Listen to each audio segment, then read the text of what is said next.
Biscuits biscuits please. No thanks. ఇందులో కూడా ఉప్పు కారం ఎక్కువగానే ఉంటాయి. అక్కర్లేదు.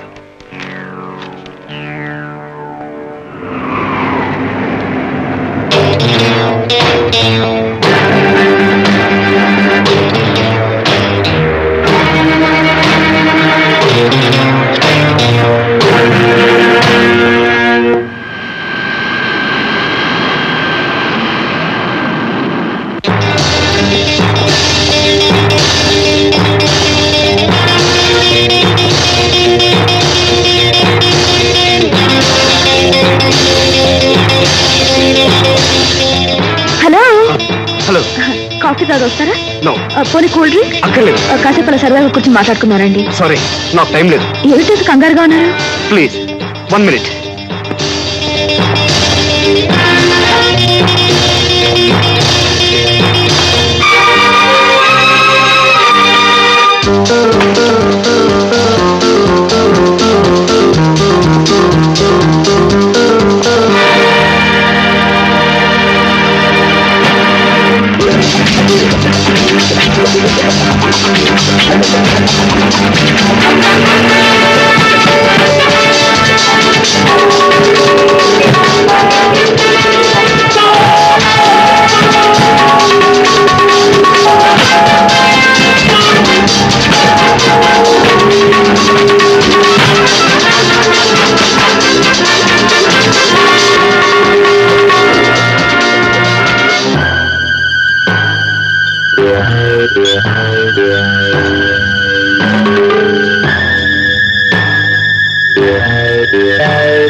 చక్రి దొరికిపోయాడా?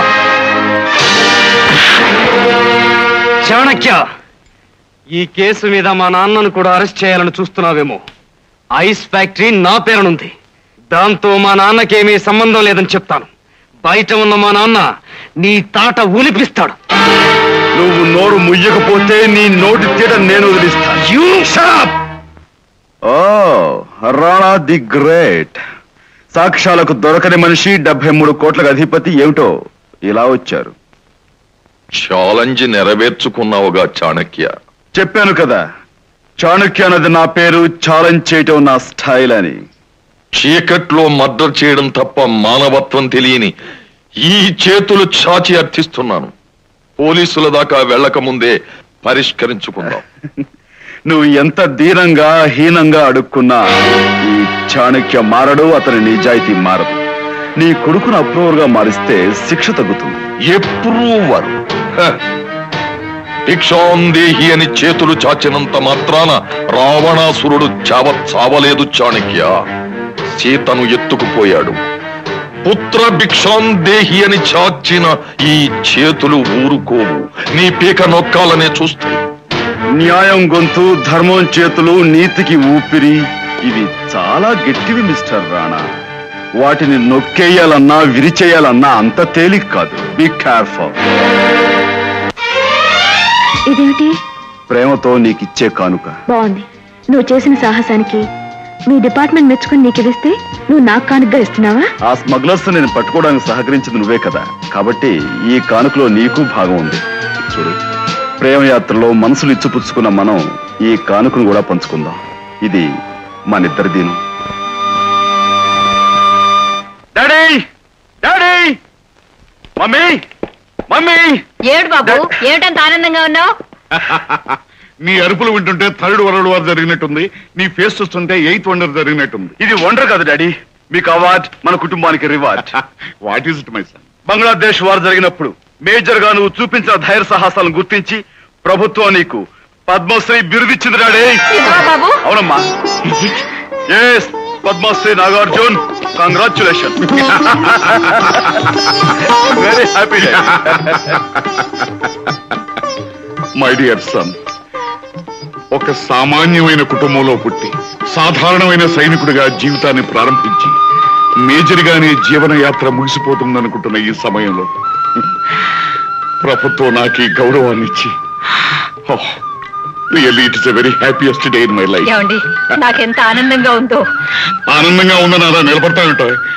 ఇంత శుభవార్త తెచ్చిన అబ్బాయి నోరు తీపి చేయకున్నాను.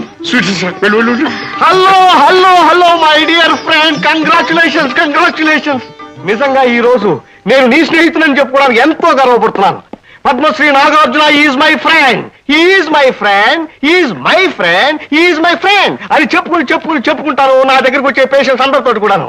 ఇప్పుడు మా అమ్మాయి సౌభాగ్యం కూడా తన శుభాకాంక్షలు చెప్పుకుంటుంది. అంకుల్, మీకు పద్మశ్రీ అవార్డు వచ్చిన సందర్భంలో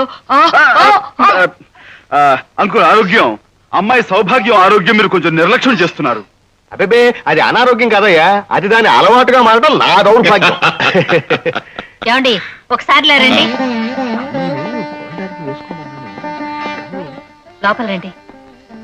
ఏమిటా